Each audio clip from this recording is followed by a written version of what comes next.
Going back over these notes in case you need a refresher before your test. The first lesson was about graphing square root transformations, and we started with the parent graph. You can get this table from graphing this in y equals. Use the y equals button on your calculator and type square root x, and then do second, which is the blue button, graph. And you can see your table there. One thing to know about these is that we are looking for the first point,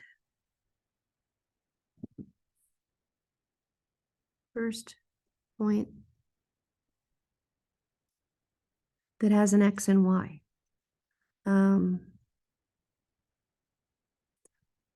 There will be some points that say error on your calculator. That's because you'll have some imaginary answers or numbers, and we don't graph those. So you want the first XY point that doesn't say error.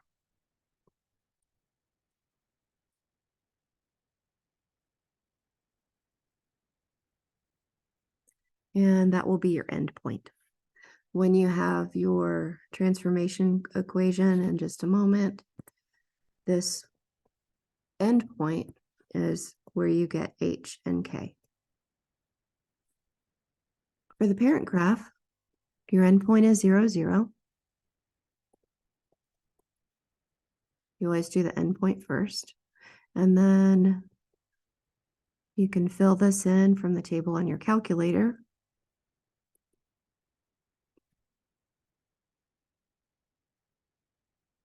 So once you have a table, you can graph your points. This. And if you look at the graph, you can see that there's nothing to the left of this point. There's nothing below this point. That's why we say it's the end.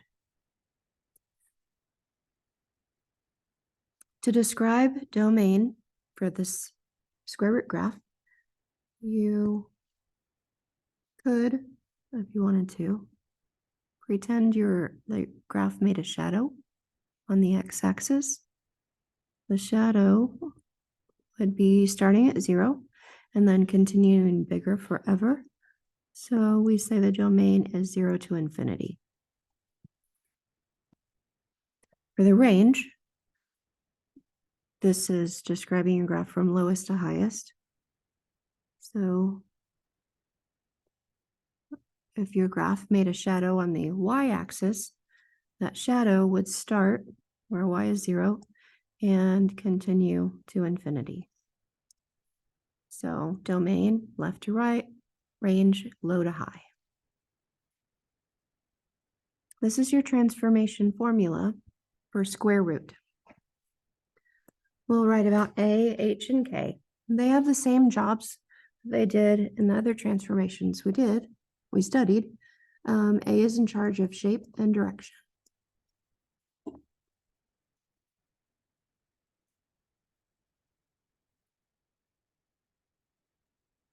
If A is 1, then there's no change to the shape.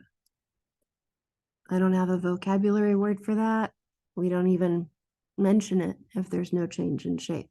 However, if the value of A is greater than 1, then your graph stretches, has a vertical stretch. And if your value of A is in between 0 and 1, then you have a vertical compression.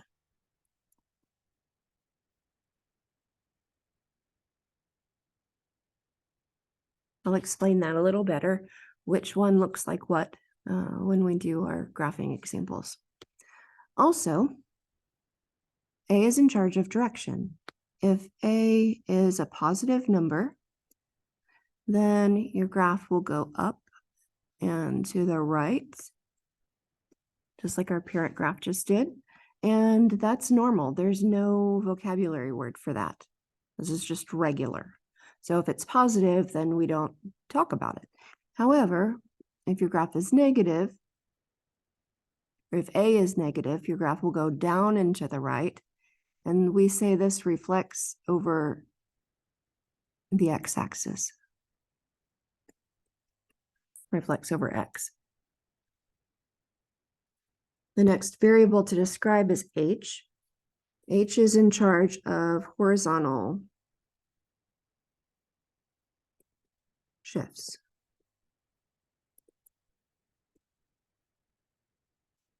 So if h is 0, then there's no change. It doesn't move right or left. If the middle of your equation is written square root x minus a number, then in this case, h is a positive number. So your graph will shift to the right. H number of units. If the middle of your equation looks like x plus a number, the reason that happens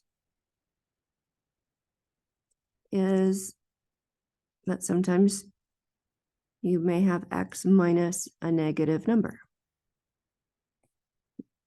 H is negative. And when h is negative, then your graph shifts left. H number of spots. H is also in the domain. It will be the left edge. For a square root graph, the domain is h to infinity. Your graph always starts at h and moves to the right. Last variable is k. K is vertical shifts. So this moves your graph up and down. If k is 0, then there's no up and down motion.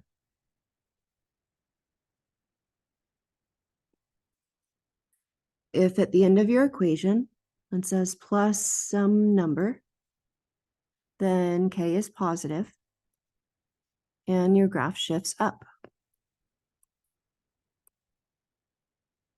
If at the end of your equation it says minus a number, then your graph shifts down. K is negative. Shift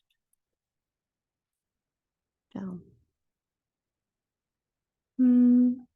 K is also seen in your range, and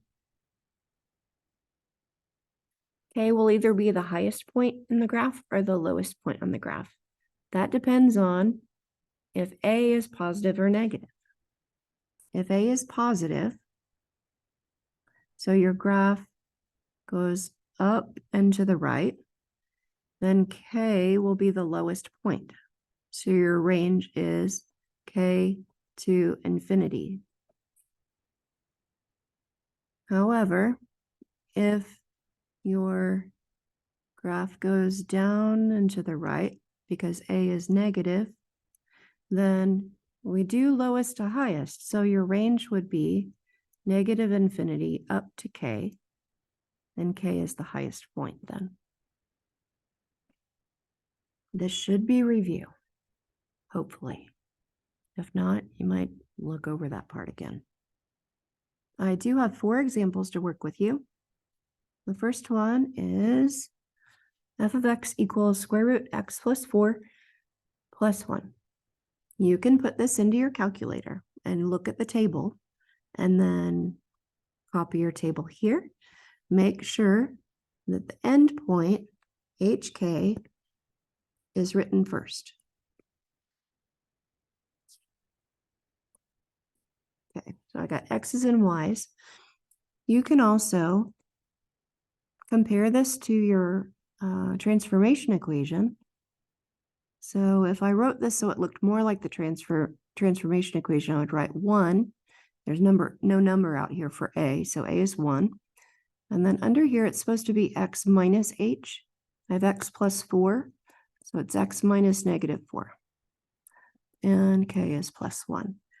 So I can use this hk to get my endpoint.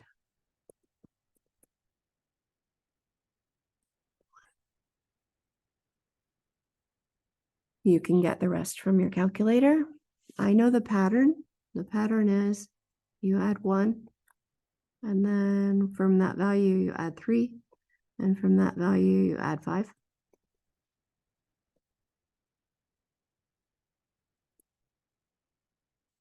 And the k values increase as long as this is a positive number or a positive equation. 2, 3, 4.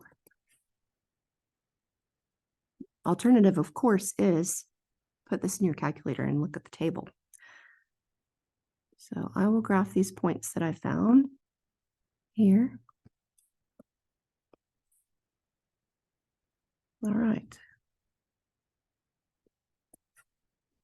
Anytime we describe transformations, you are comparing this graph that you just drew from this equation to the original graph.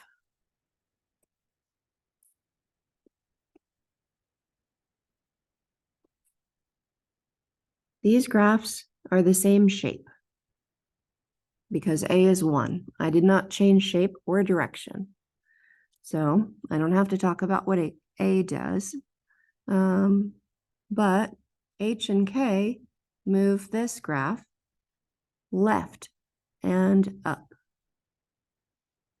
So when I describe how to change the original graph so that it looks like this equation that I've graphed, I could say that my graph shifts left 4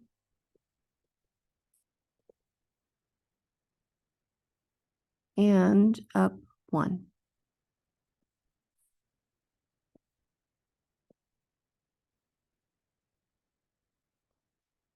We need to describe the domain of this black graph. So this is from left to right. The left edge, H, is -4. And the x's get larger to infinity. And from lowest to highest, the lowest is 1, which is k. And this will continue to get bigger forever, infinity. There's another problem right below this one. Here. You can make yourself a table. I'll fill in our table here. This is a 2. So I'll use HK to -1, or you can find the table in your calculator. 2, 3, 6.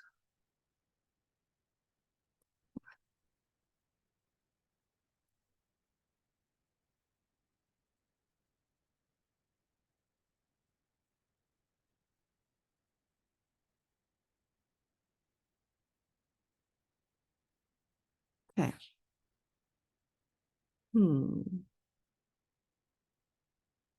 This isn't right. I'm sorry. The shape is wrong. You got it from your calculator. Hopefully yours didn't look like mine. Each y increases by half. So -half, 0, half. Let's try again.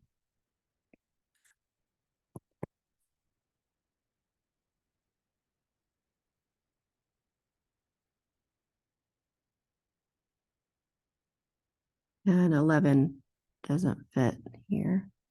That's what I was trying for. I can also graph the original equation.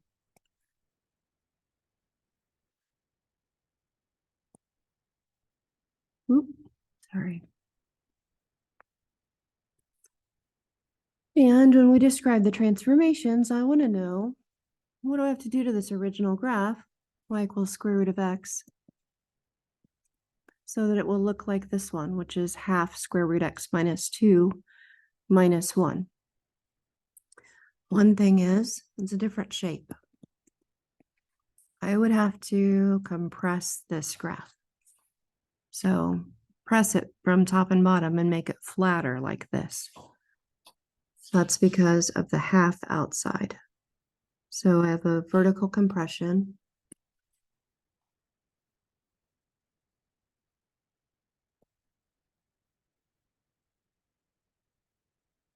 Of a half. And then also I move the end point. This one moves down 1 and right 2.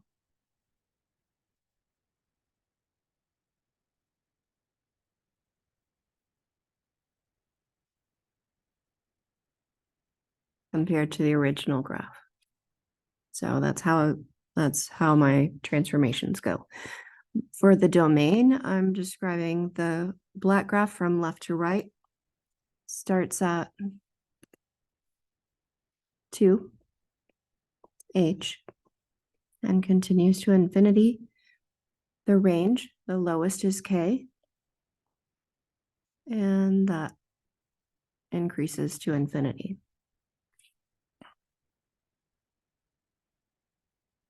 Okay, I have 2 more examples.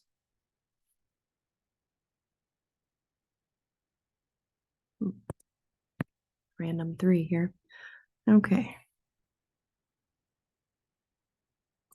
To get your table, feel free to use your calculator.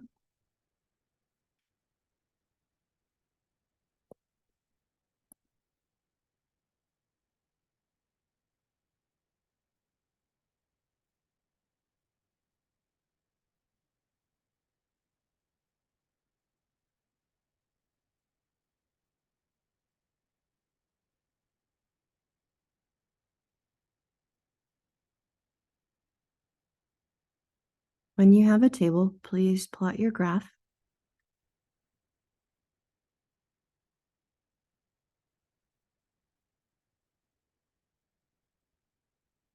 And then for comparison's sake, so that it's clear why I describe my transformations the way I do, I'm drawing the original graph.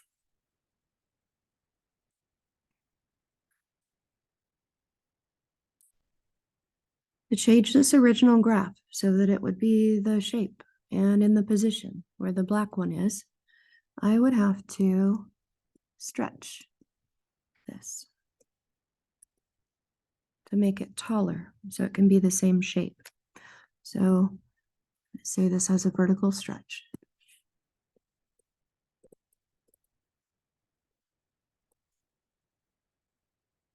By 2. It's twice as tall as the original. Also, my endpoint moves down 3, shift down 3, and I don't have any right and left movement. The reason is h is 0, so if h is 0, there's no right and left. The domain is h to infinity, so it's 0 to infinity. And the range is -3 to infinity, lowest to highest. Here's our last example. I'm graphing negative square root x plus 1 plus 4.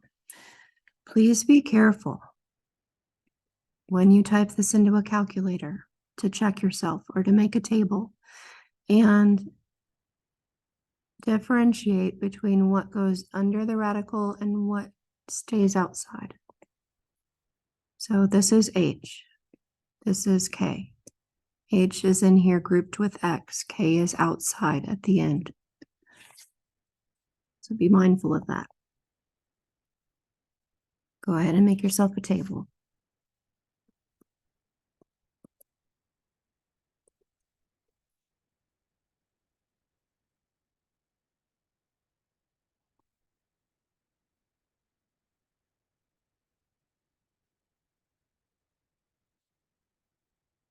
And we'll graph these points.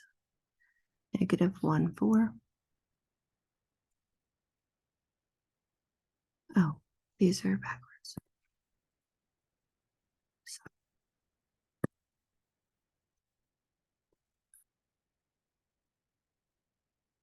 I'm struggling today. I did not use a calculator to make my points. So it's probably a good idea if you do. Okay, these don't go this way either. There's a reflection here. This is negative. Your graph will go 4 and decreasing like this.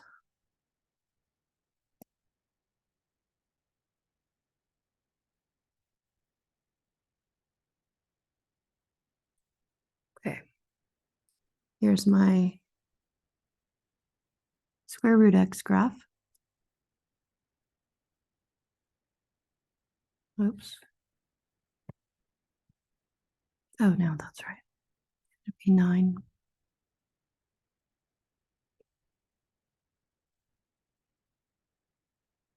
To make this square root of x graph look like the black one I graphed, I would have to flip it upside down.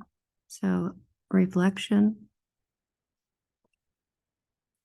And also I would need to move my endpoint left 1 and up 4.